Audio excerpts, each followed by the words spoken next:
Ladal jagat Dewa Bathara jagat pangestu ngoro. Nuwun sewu. Nggih, wonten dawuh paman. Ndara dasih menapa rantamaning manah kula nembe kemawon kula raosi jebul pinanggihipun Begawan Durna menika pandhita pinunjuling apak-apak mrujuling akerep. Nyatanipun boten saged dipun raosi menika sampun sowan. Inggih. Jabita. Wong durung ana wangsulan saka calon manten wadon gelem lan orane menika sowan kok malah sampun ngagem busana pinanganten. Inggih, kula miyambau nggih sampun mangertos, Kakang Prabu. Nggih. Begawan Durna, Bapak Durna sampun mawi busana pinanganten. Ha.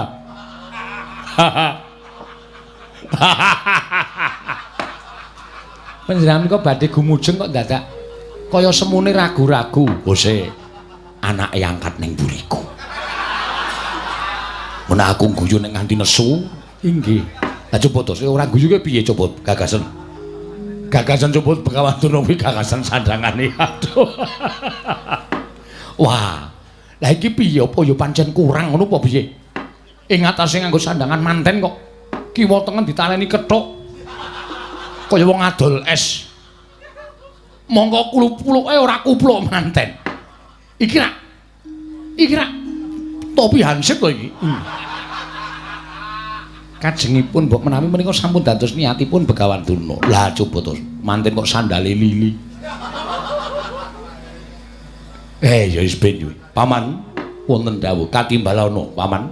Sowanipun Bapak Penban Durna menika kados pundi kawontenanipun? Durna Kumbayana adikku sak peguron. Begawan Durna padha raja sak praptamu Kumbayana. Oh. Kondak blekuduk suara kembal. Sumarante hawla. Suarane kok dihalus-haluske. Calon manten.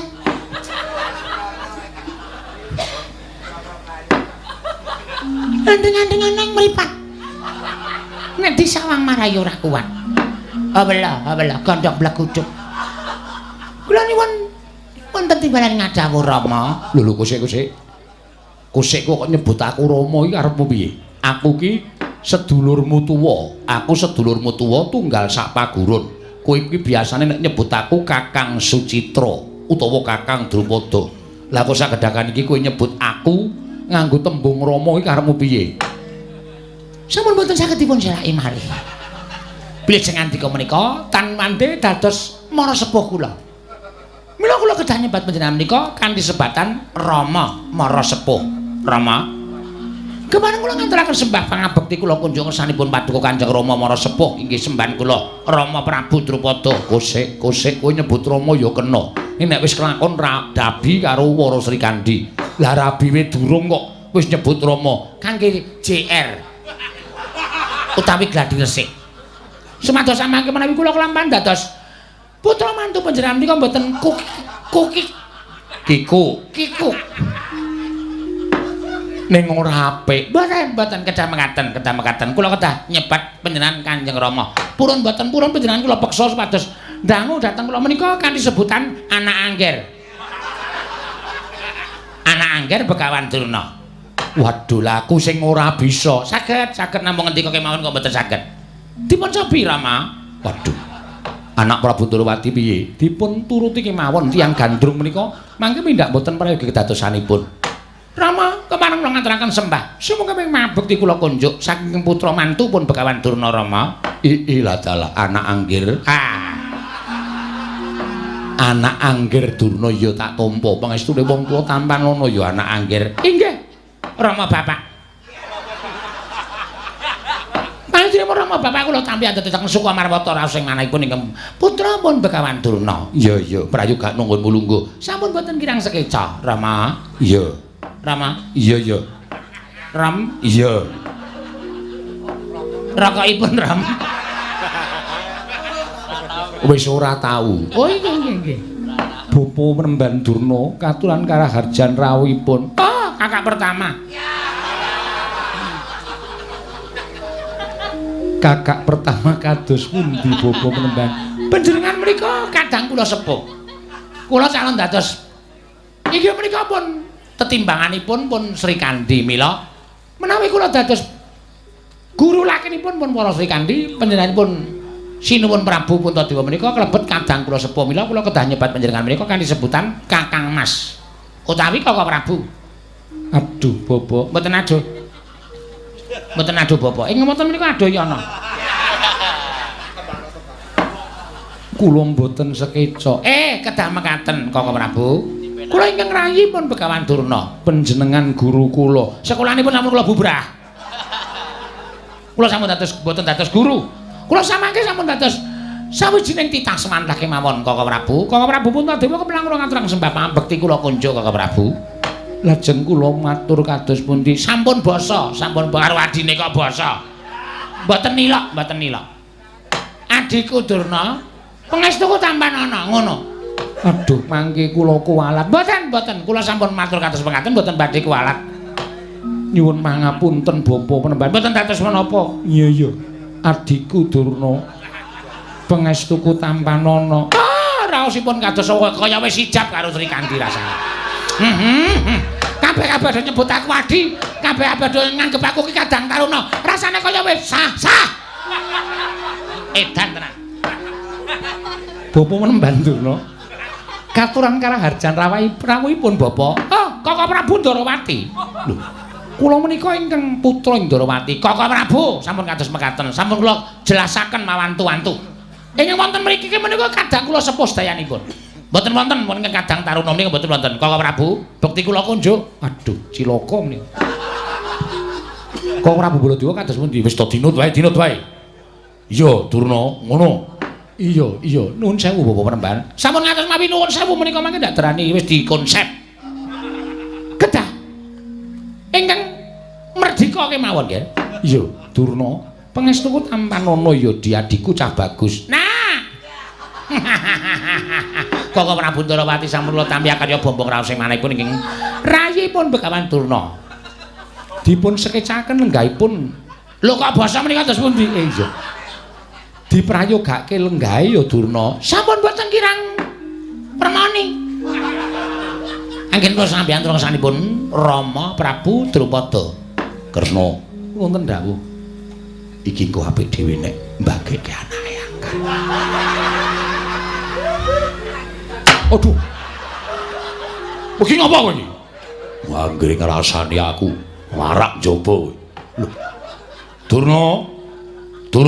Kula wonten dawuh.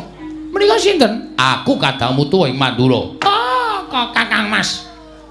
Kakang Mas Baladewa, Kakang Prabu Tiyang Agung Baladewa. Yo. Padha Raja Sapraptamu. Wilujeng nering sampikala, Kakang Prabu. Bekti kula katur nggih, Kakang Prabu. Kakang Prabu kokok.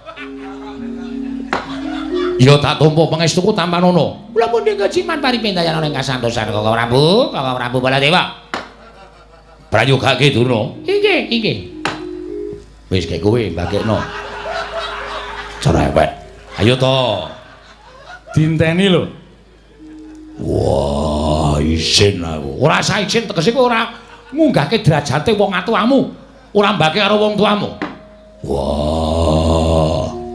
Durna bapakku. Aku ngaturake basaku katura. Lho, menika Kakang Mas Werkudara. Wah, mbu. Aja mbu. Kowe nek mbu tegese ora tanggung jawab. Mbagekke diwangsuli kok ora wangsulan. Ngene. Iya, Dik, iya. Ngono. Pangestuku tampanana, Dik. Aduh, Werkudara. Aduh. Udah pejet bangkeane ora. Wah, Durna bapakku. Kowe iki wong tuaku, kowe bapakku, aja muni ngono. Oh, Kakang Mas. Sameneika sampun wonten Durna kaliyan muridipun Werkudara ingkang wonten namung ingkang rayipun Begawan Durna ing badhe dhaup kaliyan para Sri Kandi mila panjenengan kepernah kadang kula sepuh Kakang Mas Werkudara. Kepareng kula ngaturaken sembah mangabekti kula kunjuk Kakang Mas. Wah, diwangsuli ayo. Iya, Dik, iya ngono. Wah, menapa panjenengan tega kaliyan kula mboten nampi sembah sungkem kula Kakang Mas? Kakang Mas Werkudara. Wah, iki piye to kahanane kok ya ngene iki? Wah, isin aku. Sampun isin, kula kemawon mboten isin kok panjenengan isin. Kula sing tuwa wae ora isin kok panjenengan isin Kakang Mas. Kakang Mas. Bukti kula konjuk Kakang Mas. Iya, Dik. Iya, Dik. Dik iki. Ngono kowe. Wah, yo. Dik Durna.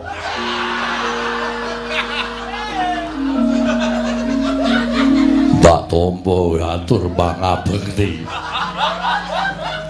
Pangestuku tambah ngono. Ah, kula pundi ngajimat paripin dayanan ingkang santosan, Kakang Mas Werkudara. Yo. Wah, telek. Iki ngopo to? Bar apik-apik bage binake kok nyebut ala. Wah, ngerti yo mau ra melu. Nek kene mengisin rasane. Durna, kula wonten dawuh Rama. Piye? Eneng ngopo? Lho, netepi dateng perjanjen. Ingkang sampun paduka ngendikaken bilih rikelenggan samangke ingkang putra ing Sokalima pun Bambang Kumbayana. Inggih Bambang Durna. Sumados sowan badhe nampi pangandikanipun Rama Sepuh kula inggih Rama Prabu Pancala. Anggenipun paring dawuh, Sri Kandi menika badhe kaparingaken dhateng kula menapa mboten? Oh ngono. Inggih. Menawi kaparingaken dinten menika ugi dipun kepiyakaken. Dipun kepiyakaken daup asta lumiat ingkang putra pun Begawan Durna pikantuk inggih menika pun Dyah Ayu para Sri Kandi. Nanging menawi boten sababipun menapa? Menapa Sri Kandi gadahi pepanggil, menapa Sri Kandi gadahi rupa pepinginan. Mangke kula ing badhe mujudaken. Namung sak mangke kula aturi paring dawuh. Oh, Rama kula menika sampun boten kiyat. Kula sampun boten saged ngampah dhateng hartaning raos sing anggere kula kepengin dawuh kaliyan para Sri Kandi. Oh, mendak dinten kula menika namung tetembangan wonten ing griya Sokalima. Paningal kula menika sampun wangsul ngapusi dhateng kula. Pendak-pendak kula menika lelenggan wonten ing sangajenging pertapan Sokalima wonten satunggiling wanita ingkang medal ngajeng margi Sokalima menika tertentu kula salajeng kula celuk Sri ngaten niku. Monggo naminipun utami. Menika wangsul ngantos kewirangan. Oh, Rama menika anggen kula gandrung kaliyan pun para Sri Kandi. Oh, Sri Kandi, mesakno aku ya aku wis kebangetan kok tresna karo kowe. Kamar wis tak eden-eden. Kamar Sokalima wis tak gawe kaya dene kamar pinanganten. Oh, aku duwe cita-cita malam pertamane gejlik. Mula kamar tak gambari gejlik.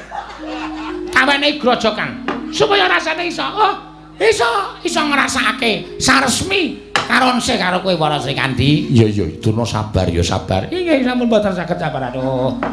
Aduh, kula sampun boten saged ngampah dhateng ardaning kanepson ingkang kados mekaten menika. Jebul tiyang gandrung menika awratipun boten ganten-gantenan. Mila leres ngendikipun para sepuh menika sampeyan ngendikaken wong gandrung menika abote kaya wong nyangga bumi. Wah.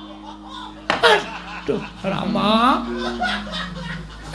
Apa?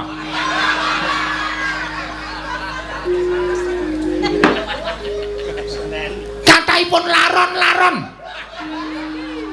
Ing dinten sakmangke menika mapan wonten negaring Pancala menika dados pratandha laron kemawon mangayu bagya badhe dhaup kula. Sami remen-remen suka-suka parisuka. Sami mabur ngilen ngetan. Sami remen menika tandha bilih sami mangayu bagya kabagyan kula anggen kula badhe dhaup para Sri Kandi. Menika kala wau cantrik-cantrik sampun kula dawuh supados ngukupi laron-laron kinarya suguhan benjang menawi kula resepsi. Ceplok indok larone sak gegem ndoke ndok cecak. Lah ora iso kempel. Gosik to Durna aku tak. Panjenengan badhe panganipan karo Rama. Kula semanggahaken Rama. Nggih, kula semanggahaken. Mbaya ora sak penakmu dhewe. Nganggo tatanan. Mboten menapa-menapa. Mboten menapa-menapa. Kala wau ketua panitia sampun paring dawuh waton gayeng ngaten kemawon. Ning rak ya ora sak karepmu dhewe. Kula menika nawi gandrung ngatos mekaten menika. Aduh, Rama. Rama marah sepuh kula. Kula sampun boten kian Mbok Sri Kandi dipun dawuhi semados sowan mriki. Lah, niatku pancen ngono. Menika saestu. Iya, pancen kaya ngono ingkang bakal tak lakoni. Wandanya. Lho. Saking remen kula. Iya, engko Sri Kandi tak timbalane sowan mrene. Oh nggih saken dawuh. Engko ben wangsulan dhewe karo kowe. Mergo kowe ngerti sing bakal nglakoni dawuh kuwi ora aku. Nggih, menapa kula kok ngrabi Prabu Pancala? Teneh. Pit lanang kok musuh pit lanang. Teneh poroke bengkong. Ning sing rabi iki Sri Kandi. Lah iki mula sing menehi wangsulan ya ben anakku Sri Kandi, men kowe marem. Mergo yen kanthi mengko aku maringake Sri Kandi nek anakku Sri Kandi ora gelem, lak ya ora prayoga, mesti kowe ngamuk ning Pancala. Mesti. Wah, kula menawi mboten lamandhat lamara Sri Kandi menika. Nadyan dipalangono bakal mlumpat dirantya bakal medhot. Sapa sing ngupalangi karepe Begawan Dana? Rawe rantas malang putung. Mila, napa? Sampun ngantos ingkang putra menika ngamuk pungga wonten negaring Pancala kula ajeng maringaken ingkang putra pun Sri Kandi menika. Badhe kula boyong wonten ing Sokalima badhe kula muktekaken. Mboten-mbotenipun para Sri Kandi menika dawah wonten ing Padasuri nanging badhe dawah wonten ing Jurang Grawah. Anu napa kasur babut. Nun pangapunten kesesa. Iya.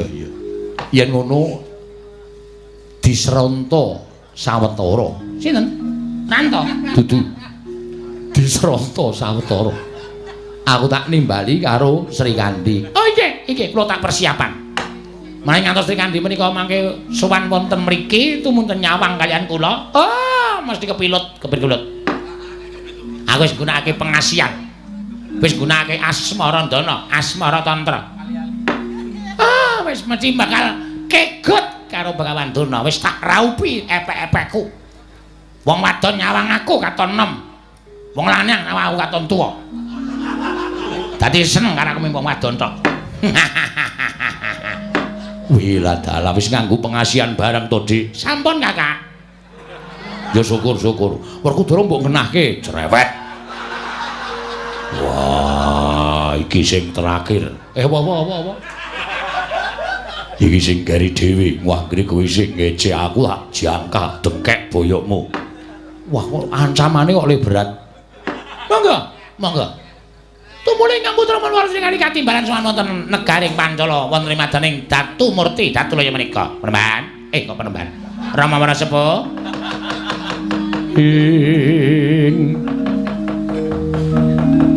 Tan samar pamoring sukma sinukmaya winaya ing ngasepi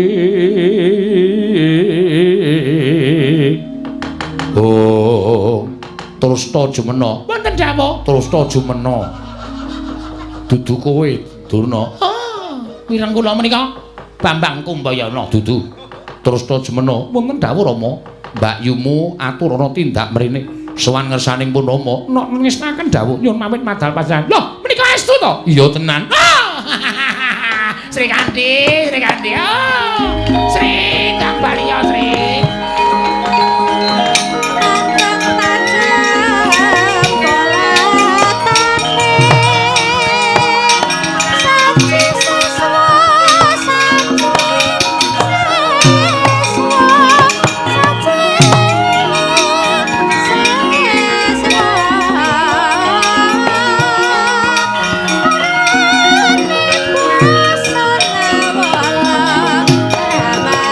Dewe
Prabu Bathara. Lho. Cahayu kaget atimu kowe tak timbali. Ngertosaken kaget. Rasing manah kula Rama keparengan katuraken sembah. Sumangga wing mabek di kula kunjung ngersa patuwa Kanjeng Rama. Ya tak tampa pangestunipun Rama tampanana. Kula mun dinggo jimat paripin kayana ning kasantosan.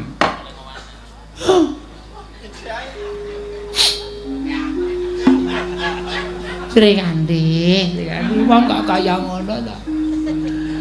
Lampumu wae wis marai. Aku ki ngasih kepengin copot kaos. Mergo pancen yo minyak wangimu iki apa to Sri Kandi? Iki ketoke kok kaya Odorono. Wah, ya pendhita tuwa muna minyak wangune wis nganti ora metu. Odorono isih metu ki. Ora dono. Ora dono. Sri Kandi, pakulitanmu kuning. Aku ki nyawang saka mburi wis senenge raja macam Sri Kandi. Duh, lah kok wong kok kaya ngono ki njur kepiye ta ya lek arep. Wah, aku malah bingung. Aku dadi aku malah pikir aku tekan kono-kono Sri Kandi.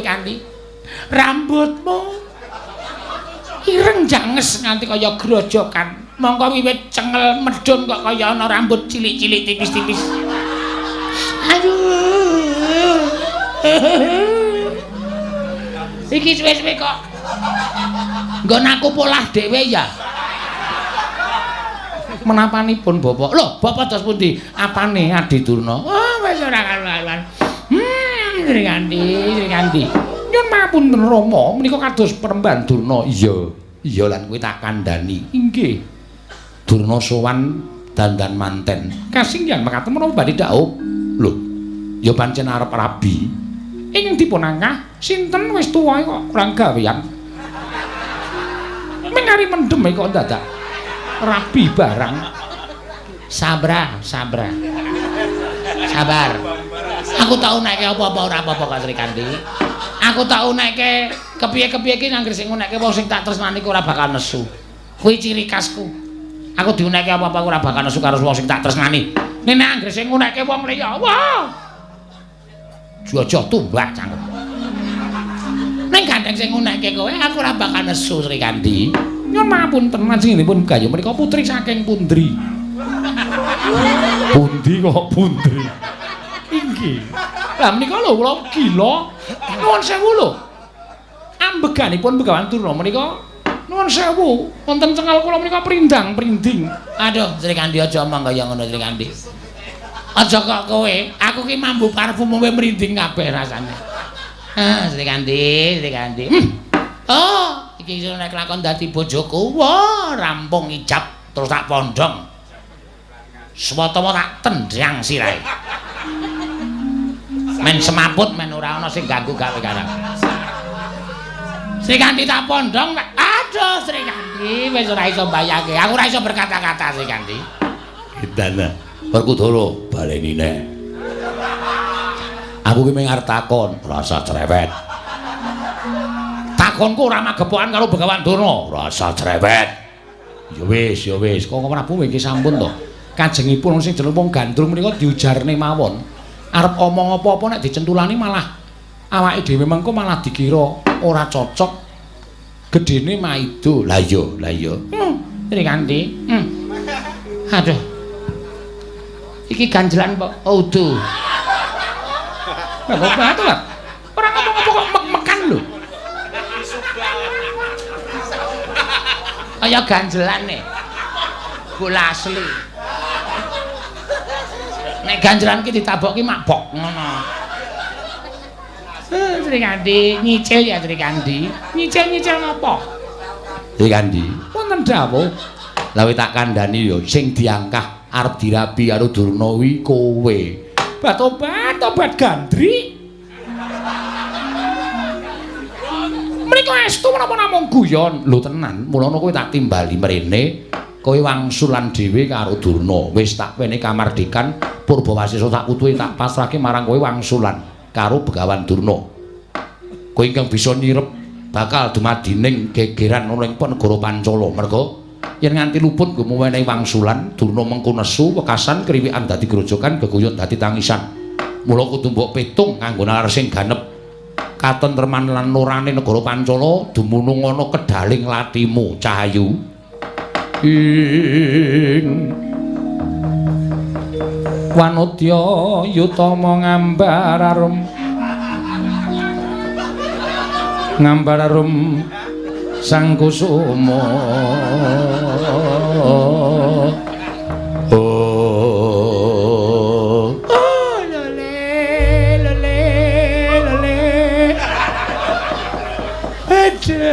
Wong kok kaya ngono ayune batu-batu. Dasare mbranyak. Nek omongan ora tredak-tredok ning mesti receh. Aduh, Sri Kandi. Aduh.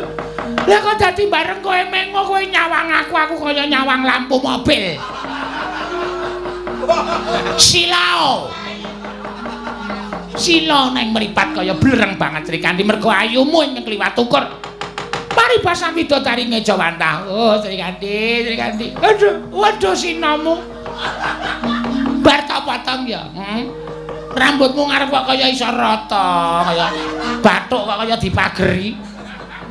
Aduh Sri Kandi, mripatmu kuwi lho lek nyawang ketoke ora mblarak-mblarak. Sipit ning kok waduh ning ati jan iso rajah-rajeh tenan aku. Oh, lole. Itu lambemu Sri Kandi, lambemu abang kaya ngono kuwi. Itu gula sak numlek. Gula Jawa sak numlek.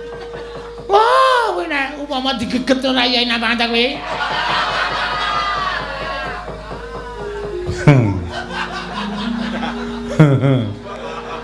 Jual jawil ngopo? Kowe iki ngopo to men kesamluk tangane kok jual jawil? Wah, ida-ida. Lho, ora ana apa-apa karo ida-ida. Nuwun sewu Mremban, bekti kula kunjuk. Ah iya, sayang tak tambah. Pengestune Abi Tamanana ya. Abi sinten? Abi Silitonga.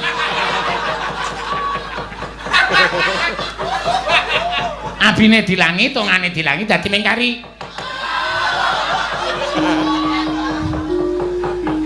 Kula ngaturaken bekti kula kunjuk. Iya tak tampa calon garwaku Cahayu Wara Sri Kandi. Oh piye? Ger, nak. Nduk yang Cin. Kowe arep ngapa kowe? Menapa panjenengan Begawan Durna menika rawuh puniki badhe mengku garwa kaliyan kula?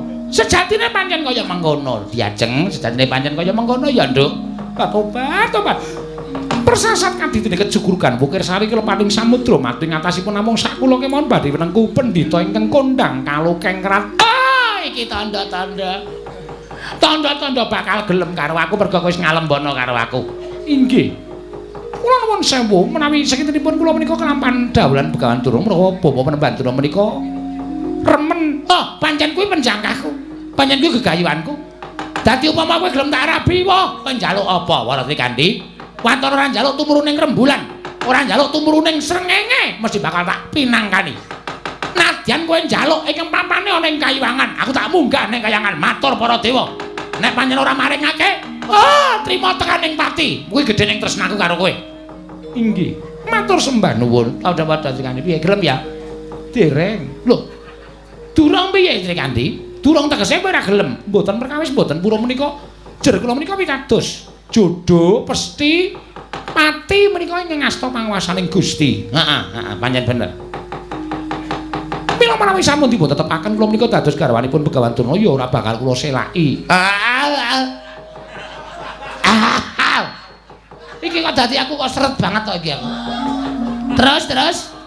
Nanging kula nuwun sewu, umumipun lampahipun mansunipun kewantah kelampang menawi putri menika manih badhe menunggu dening kakung menika rak biasanipun nyuwun menapa-menapa. Tak turuti. Kowe njaluk gelang? Heeh. Njaluk gelang, Mas 24 karat tak pinangkani. Kowe njaluk apa? Kowe njaluk suweng sing gedene sak kurungan jagung. Men kewer-kewer kupingmu, ha. Tak pinangkani apa? Untumu diwenehi kawat, heeh. Diwenehi apa jeneng iki bekel. Ngarani wis salah ya ben. Apa untumu diwenehi betel? Engko dititiki alon-alon. Apa kowe njaluk saben dina kowe dipijeti karo danyang-danyang karo mban-mban mesti kelakon. Srikandi waton kowe njaluk nyamping saka emas sing diblepek iso tak nggo jarikan. Oh, tak turuti. Driji 5. Nggo namu kuwi diwenehi ali-ali kabeh. Heeh, gelang sikil. Omong sabuk saka mutiara, omong. Apa kowe njaluk kemben saka mutiara? Maton kowe ora ngrasake ting celekit lho. Ya, engko tak pinangani. Mboten perban. Nanging kula nyuwun apa Cahyu? Sawetawis Taman Mairakaca menika risak. Mergi pangapunipun Prabu Jungkung Mardiya. Lho. Taman Mairakaca rusak inggih.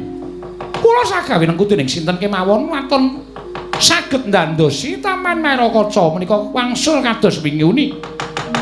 Kula mboten wonten lan kula mboten kepengin wonten godhong setunggal kemawon ingkang gogrok.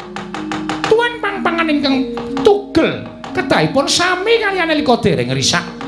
Menawi ngantos wonten pang ingkang tugel godhong ingkang gogrok menika ateges boten saged lan boten kelampahan garwa dalem Resi Kandi. Nanging menawi Bapak Panembahan durung menika saged mujudaken Taman Mairakaca dandos kados wingi uni patobat. Kula sagawi nengku garwa dening Patuko Bapak Panembahan Durna, Bapak Panembahan Sukalima.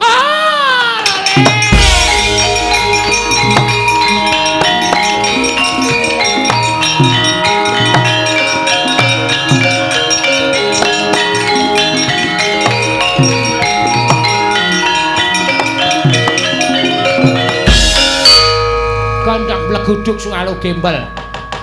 Somorante awela. Srikandi. Gedhe cilik kowe nyoba karo Begawan Durna. Kowe nyoba marang katiasaning Begawan Durna. Oh, apa mbok anggap aku wong loro saudon telu saurupan? Apa mbok anggap aku wong pendhita cepete? Iya. Neming dandani Taman Mairakaca kae ora bakal gantaran dina mesti iso lakon tak dandani. Ora bakal ana godhong siji wae sing gogrok, pang sing coklek mesti bali pulih kaya wingi uni. Kowe ora ngerti. Kowe nyembelih karo Begawan Durna. Taman pintar ke sapa sing bangun? Sing bangun? Ya kowe Kota Madya Ngayogyakarta.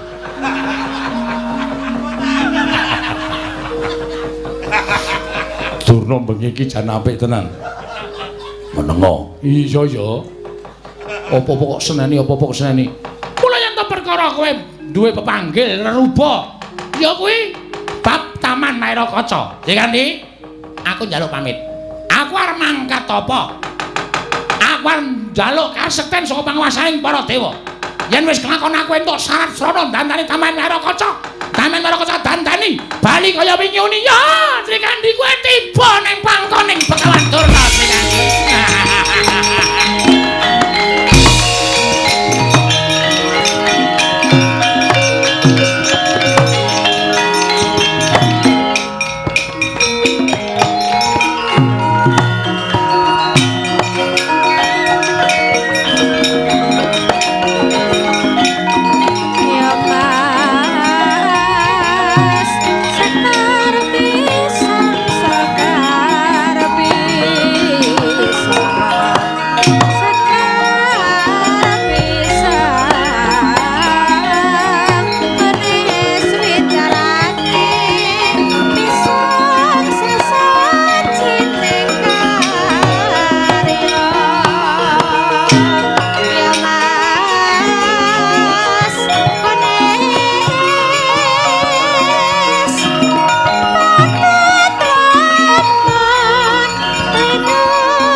Sutro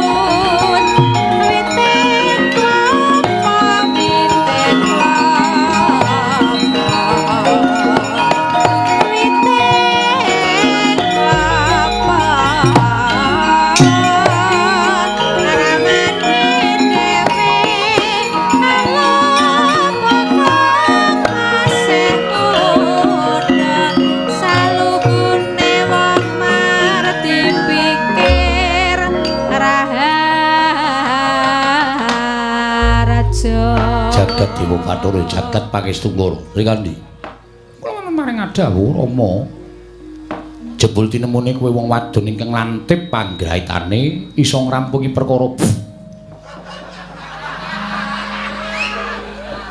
aku ya gumun ora kaya sak gedhakan iki aku dadi kaya ngene kraman sing tumanduk ning Projeng Pancala lho kraman menapa Rama Narendra Prabu Ralonsari ngetapaken para wadyabala damel kisruh